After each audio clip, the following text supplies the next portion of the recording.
요즘 뉴스나 인터넷에서 민생회복지원금 이야기 정말 많이 나오죠? 25만 원 준다. 수급자는 50만 원까지 받을 수 있다. 이런 소식들 때문에 많은 분들이 궁금해하고 계실 텐데요.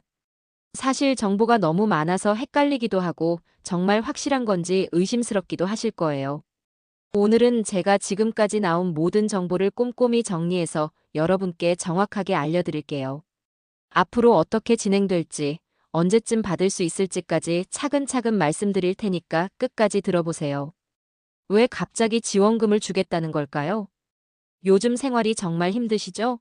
물가는 계속 오르는데, 월급은 그대로고 금리도 높아서 대출 이자 부담까지 늘어나고 있어요. 특히 기초생활수급자나 차상위계층, 한부모 가정 같은 분들은 더욱 어려운 상황이에요. 생활비는 똑같이 들어가는데 받는 돈은 한정되어 있으니까요. 거기다 요즘 경기도 정말 안 좋아요. 동네 가게들 보면 손님이 없어서 한산하고 자영업자분들도 매출이 떨어져서 걱정이 많으시죠. 이런 걸 전문 용어로 내수 침체라고 하는데 쉽게 말해서 사람들이 돈을 안 쓰니까 경제가 돌지 않는다는 뜻이에요. 정부도 이런 상황을 심각하게 보고 있어요. 그래서 국민들의 생활에 직접적인 도움을 주면서 동시에 시장에 돈이 돌게 해서 경기도 살리겠다는 계획을 세운 거예요. 일석이조를 노리는 정책이라고 할 수 있죠. 하지만 이런 정책에 대해서 걱정하는 목소리도 많아요. 전 국민에게 지원금을 주려면 정말 막대한 돈이 필요한데 지금도 나라 빚이 많은 상황에서 이걸 감당할 수 있을까 하는 우려가 있거든요. 또 시중에 돈이 많이 풀리면 오히려 물가가 더 오를 수도 있다는 걱정도 있고요. 그런데 정부는 지금 상황이 너무 심각해서 이런 우려보다는 당장 국민들의 어려움을 해결하는 게 더 중요하다고 판단한 것 같아요. 지금은 민생이 먼저다라는 입장으로 속도감 있게 추진하겠다고 밝혔거든요. 누가 얼마나 받게 될까요? 가장 궁금한 부분이죠? 아직 국회에서 최종 결정이 나지 않아서 100% 확정된 건 아니지만 지금까지 논의된 내용을 바탕으로 말씀드릴게요. 기본 원칙은 전 국민 지급이에요. 하지만 모든 사람에게 똑같은 금액을 주는 게 아니라 어려운 분들에게는 더 많이 주고 여유가 있는 분들에게는 조금 적게 주는 방식으로 진행될 예정이에요. 현재 가장 유력한 방안을 보면 이렇게 됩니다. 먼저 1차 지급에서는 기초생활수급자가 1인당 40만 원을 받게 돼요. 만약 4인 가족이라면 40만 원에 4를 곱해서 160만 원을 받는 거죠. 차상위계층이나 한부모 가정은 1인당 30만 원, 그리고 나머지 일반 국민들은 소득 상위 10%를 포함해서 모두 1인당 15만 원을 받게 됩니다. 왜 1차에서 고소득자들도 함께 주냐고 궁금하실 텐데요. 사실 고소득자를 정확히 가려내는 작업이 시간이 오래 걸려요. 그런데 지금은 하루빨리 경기를 살려야 하는 상황이라서 일단 전 국민에게 먼저 지급하고 나중에 2차에서 조정하겠다는 계획인 거예요. 2차 지급에서는 소득 상위 10%를 제외한 나머지 90% 국민들에게 1인당 10만 원을 추가로 지급할 예정이에요. 그러니까 처음에 받은 금액에 10만 원이 더해지는 거죠. 결국 1차와 2차를 모두 합치면 이렇게 됩니다. 기초생활수급자는 총 50만 원, 차상위계층과 한부모 가정은 총 40만 원, 일반 국민은 총 25만 원, 그리고 소득 상위 10%는 15만 원을 받게 되는 거예요.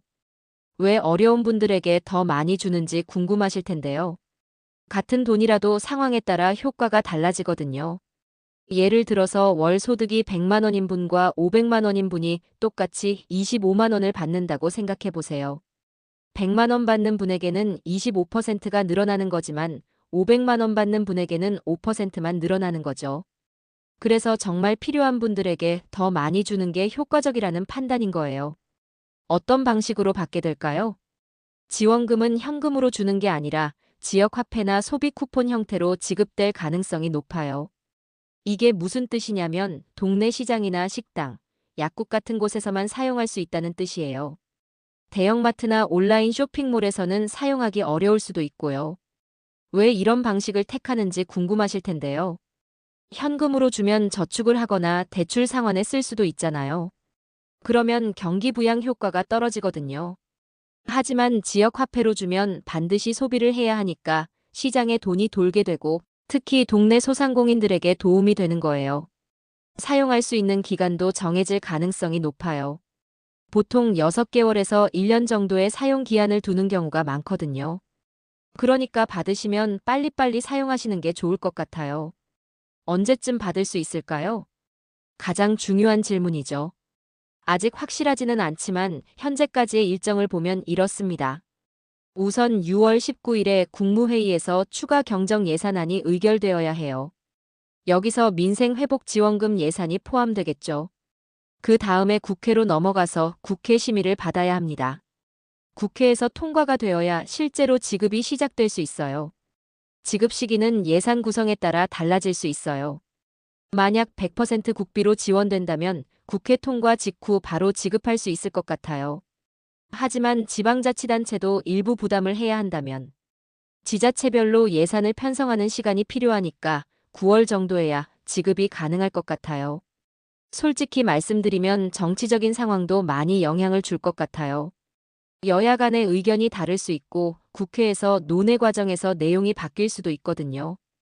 그래서 정확한 시기를 단정하기는 어려운 상황이에요. 실제로 받으려면 어떻게 해야 할까요? 아직 구체적인 신청 방법이 발표되지는 않았지만 과거 경험을 보면 대부분 온라인과 오프라인을 병행할 가능성이 높아요. 온라인으로는 정부24 같은 사이트나 전용 홈페이지를 통해서 신청할 수 있을 것 같고 오프라인으로는 주민센터나 은행 등에서 신청을 받을 것 같아요. 특히 어르신들이나 인터넷 사용이 어려운 분들을 위해서는 반드시 오프라인 창구를 운영할 거예요. 필요한 서류는 아마 신분증 정도만 있으면 될 것 같아요. 주민등록상 주소와 가족 구성원 정보는 행정안전부에서 다 확인할 수 있으니까요. 다만 차상 위계층이나 한부모 가정 같은 경우에는 해당 자격을 증명하는 서류가 추가로 필요할 수도 있어요. 신청 기간도 충분히 줄 가능성이 높아요. 보통 3개월에서 6개월 정도의 신청 기간을 두거든요. 그러니까 서두르지 마시고 차근차근 준비하시면 될 것 같아요. 주의해야 할 점들이 있어요. 벌써부터 가짜 뉴스나 사기 전화가 나오고 있어요. 민생회복지원금 선착순 신청받습니다. 수수료만 내면 먼저 받을 수 있습니다. 이런 식의 사기들이 있거든요. 절대 속지 마세요. 정부 지원금은 수수료나 선납금 같은 걸 받지 않아요. 또 개인정보를 전화로 물어보는 일도 없고요. 혹시 의심스러운 연락이 오면 바로 주민센터나 경찰서에 신고해 주세요. 또 하나 주의할 점은 지원금을 받는다고 해서 다른 복지 혜택이 줄어들지는 않는다는 거예요. 간혹 기초수급비가 줄어들까봐 걱정하시는 분들이 있는데 이번 지원금은 한시적인 특별 지원이라서 기존 복지 혜택과는 별개예요. 솔직히 지금은 앞으로의 전망을 말씀드리기에 아직 변수가 많아요. 국회 상황도 그렇고 경제 상황의 변화에 따라서 지원 규모나 방식이 달라질 수도 있거든요. 하지만 여야를 막론하고 국민들의 어려움을 해결해야 한다는 데에는 공감대가 있는 것 같아요. 구체적인 방법에서는 의견이 다를 수 있지만 결국에는 어떤 형태로든 지원이 이루어질 가능성이 높다고 봐요.